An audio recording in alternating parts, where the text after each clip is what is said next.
میں Hindustan, Pakistan, Dubai, Sharjah, ہر جگہ جانے والی شاعرہ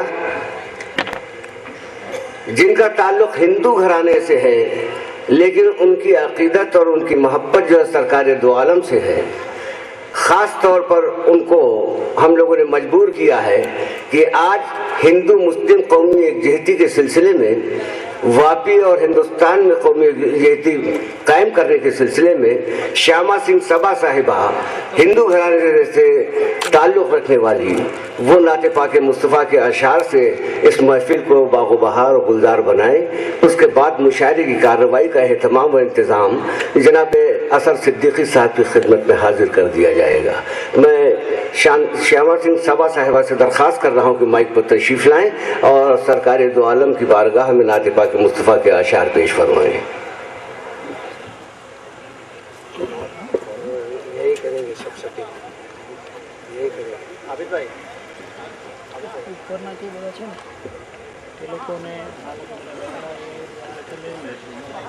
یہ میری خوش نصیبی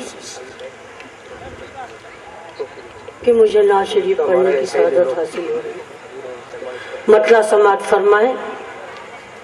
نہیں مصطفیٰ کا کوئی ثانی نہیں، مصطفیٰ کا دیکھتے ہیں ملک راستہ کا، دیکھتے ہیں ملک راستہ کا، کوئی ثانی نہیں مصطفیٰ کا۔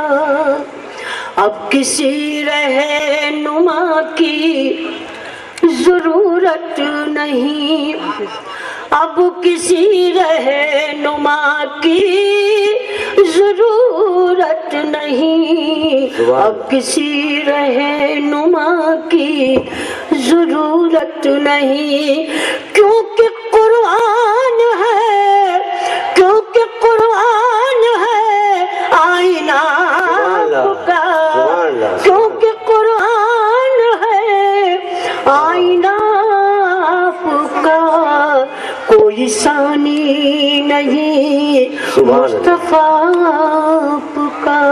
اور یہ بھی شعر دیکھیں۔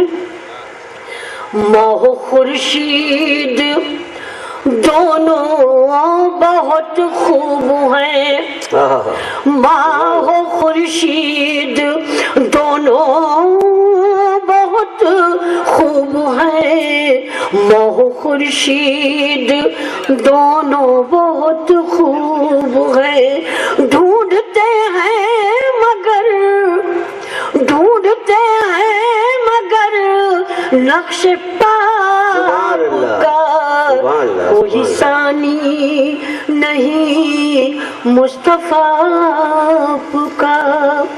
مانگتی ہوں دعا میں یہ شام و سحر، مانگتی ہوں دعا میں یہ شام و سحر، مانگتی ہوں دعا میں یہ شام و سحر، لب پہ کلمہ ہو وقت قضا کا، لب پہ کلمہ ہو وقت قضا کا، کوئی ثانی نہیں مصطفیٰ کا۔